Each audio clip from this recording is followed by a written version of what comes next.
Okay, I've had a question about number 7 on the Moodle lesson for the financial applications.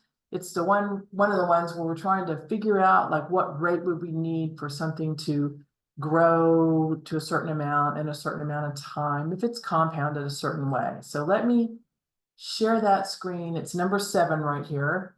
So it's talking about compounding monthly. So that means we're going to be using the periodic compounding here, and monthly would mean that, n is 12 because that's how many times per year. And remember, when we're trying to find a rate, when we use them in these formulas, the rate is always computed as a decimal. And then if we need it to be expressed as a percentage, then we can multiply that decimal by 2 or move the decimal place by 2 if we're going to express it as a percentage. But when we're using it in the calculations, it's always the decimal version.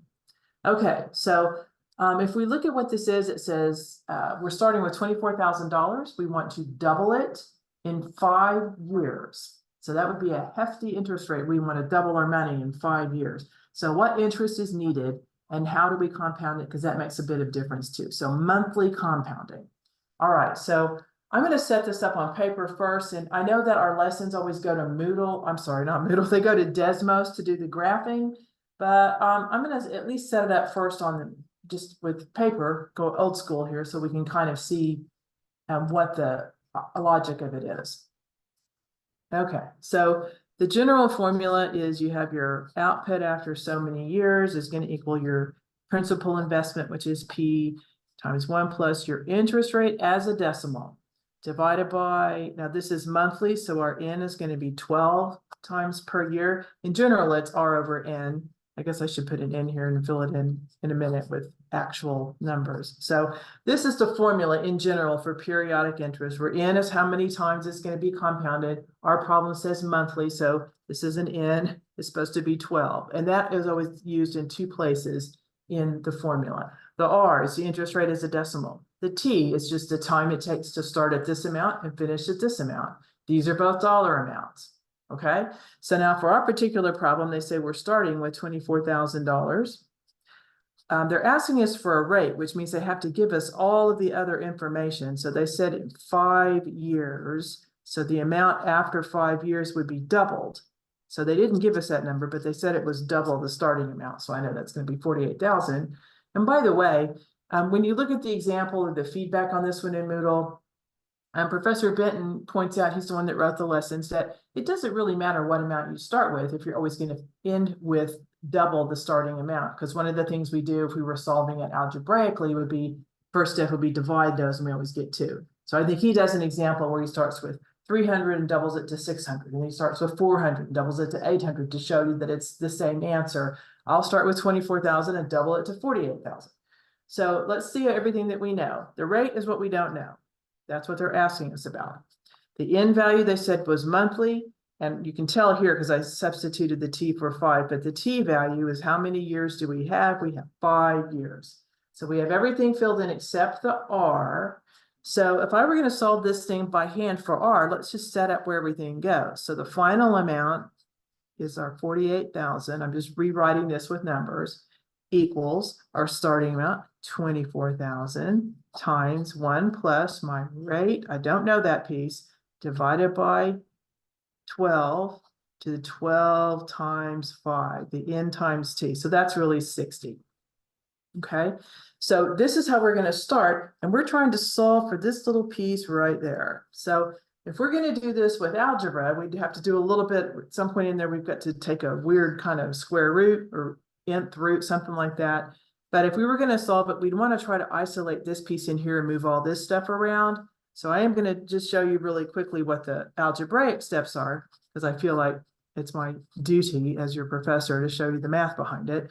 So we're going to get rid of this number in front here, and that always will reduce down to 2, has to do with doubling. And then we'll have the 1 plus R over 12 to the 60th. And I would like to try to, again, get to this piece in the between the parentheses. So I got rid of the number in front. I need to get rid of this number up here. When I'm raising something to the 60th exponent, the opposite of that would be to take the 60th root of that same thing, which I know looks kind of crazy. We don't do that all that often, but that's one way to cancel out an exponent, is to do a root of the same index. So this is something where we get out a calculator or do the Desmos calculator and compute the 60th root of 2, whatever that's going to be. And that would end up being equal to 1 plus r over 12. We'll let the calculator do all this later. And then just to get the r by itself, I would minus the 1 and times by 12. So I have to do this 60th root thing. And then I would minus 1, divide it all by 12. And that is how I could calculate the r value by hand. Notice particularly, we didn't have to use logarithms on this, even though we're in that section where exponentials and logarithms kind of sometimes work to help solve for each other. But in this particular one, we have to do a kind of a funky root, and then we just subtract 1 from that and divide by 12.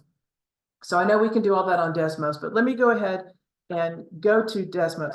By the way, if you're doing it on some other kind of calculator and you don't know how to do a root like this, remember the 60th root is also the same thing as the 1 over 60th exponent. So you could also do this like that.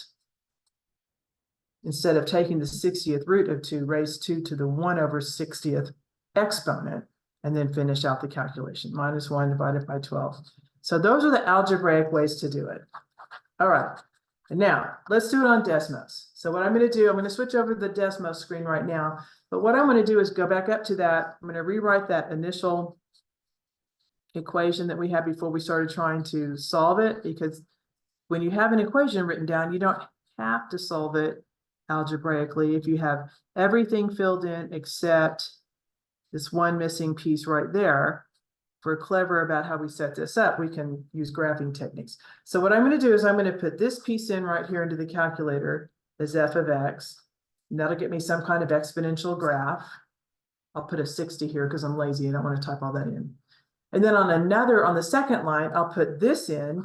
I'll call it a different function, g of x, but that'll just shoot a horizontal line through the first equation, or the first function at a height of 48,000. Then when I zoom in on those two pieces, the r value, the x value will kind of be what's replaced right here. So I can only use that variable in one place. I guess I'll change that to x when I'm typing it into the equation, because the Desmos seems to want to use x all the time for the input value. So let's do that. Let me go back here to this screen, but switch over to Desmos. Come on, go to Desmos. I'm going to stop and start again just to make sure that it's looking at Desmos. Sometimes when I switch the view in a screen, it doesn't show. All right, so here we go. There's Desmos. You can see that I've already kind of gotten started here. So I put the right side of the equation that has all the formula pieces in it. There's my initial amount, 24,000, 1 plus r over 12. Now I'm using x instead of r because that's where I'm trying to find the unknown. So I'm letting the computer or Desmos treat the r value as the unknown x.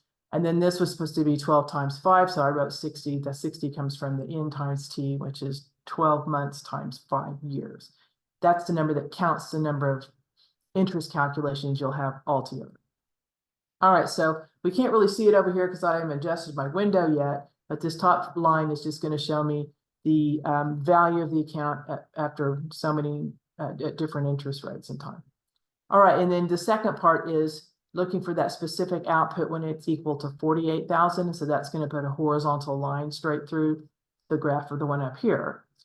And then since the x in this case is representing the rate, if I zoom in on the intersection between these two, the x value of that point should give me the r value, which is like your interest rate as a decimal. So let me go over here and adjust my window so that it makes some sort of sense. The y values, I need to look up as high as 48,000 to see what I'm doing. So I'm going to let the y values over here go up past that. So I'm going to let y go up to like 60,000. I'm just guessing here. All right. So you can kind of see the two functions already kind of going here. This is probably good enough right here. You don't want x to be too big because we're talking about interest rates as a decimal. So x is likely to be less than 1. So I'm just going to kind of visually click on the graph and scoot it around till I see where they intersect right there. So the red one is the changing value of the account, and the blue one is all the points that have a height of 48,000. So let me see if I can click on it and get that point. So that gray point right there is the intersection between those two. And if I read off the first point, that's the 0.13943. That's the R value.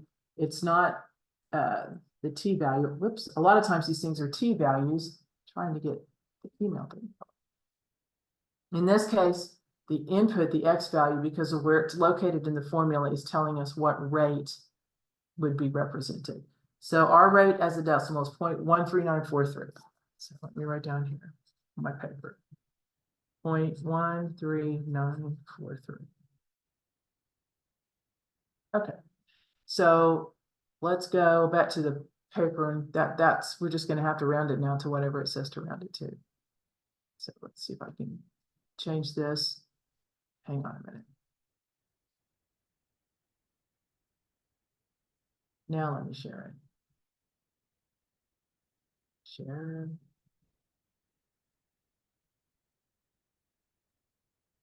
I'm hoping this is, sorry, let me make sure I'm sharing the right thing. Okay, that. Sorry about that. All right, so went through all of that. It says 24,000, double it in 5 years, compounded monthly. We just did that, and the rate as a decimal was 0.13943.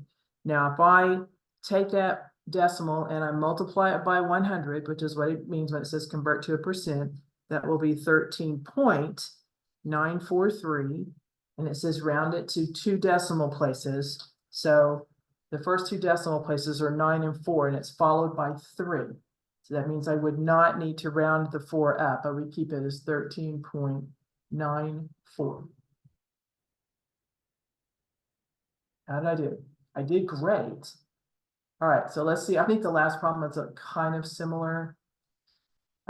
This is how much must be invested. Oh, this one's just a little bit different because again, they're asking us to figure out a different piece. Like, what would the initial investment have to be to end up with $30,000 after 17 years? And it has continuous compounding interest. Those are a little bit easier to work with. 5.3% interest. Okay. So I'm going to set that one up again. I'm going to do one for free here. Maybe you don't need it. I was going to say, if you don't need it, then you can go ahead and hit pause, as I actually hit pause. All right, so that particular one, it's this one is the continuous compound interest. So that one looks like this, where you have your starting amount and then times E, which is a constant. That's at 2.71828, kind of constant number. R is your interest rate as a decimal. T is the time it takes to start at this amount and finish over here at this amount. All right, now I think they said they wanted it to end up with $30,000. So that's going to be our final amount. Let me go back and read the rest of it. Okay, 17 years is how long it's going to take. The continuous interest rate, it says 5.3%, which as a decimal, which is what we need when we're going to put it into our formula, would be 0.053. Go back to my, where's my camera right now? Okay. All right, so this is what it's asking. How much are we going to need to invest? So we don't know this part. So that's the part that's unknown this time. And then E is always there. The rate is 0.053, and the number of years is 17 years. So now we have everything filled in except the starting amount. You know, the final amount, we need $30,000 in 17 years at 5.3% interest compounded continuously, which is why we're using E. So this one, again, we can go to graphing, but if you look at the way this is constructed, if I can just, it's just the amount we're trying to figure out, P times all this. So if I can just work that out on my calculator, any regular calculator, and then divide it into 30,000, that's my answer. So, I mean, yeah, I guess I can go do all the graphing thing, but I could also just, if I work out maybe this denominator separately to make sure I don't have any, you know, bad formatting with the parentheses, that's how we can do it. So, I have another calculator. I'm just being lazy and using this one since I have it right here. 30,000 divided by, I'm going to put all this in parentheses, E to the power of 0.053 times 17. Like that. Okay, so that's the same thing as if I was gonna do all the graphing. I'm just working this out. Make sure that the calculator, whatever calculator, Desmos, whatever, knows that all of this is what is being divided into the 30,000.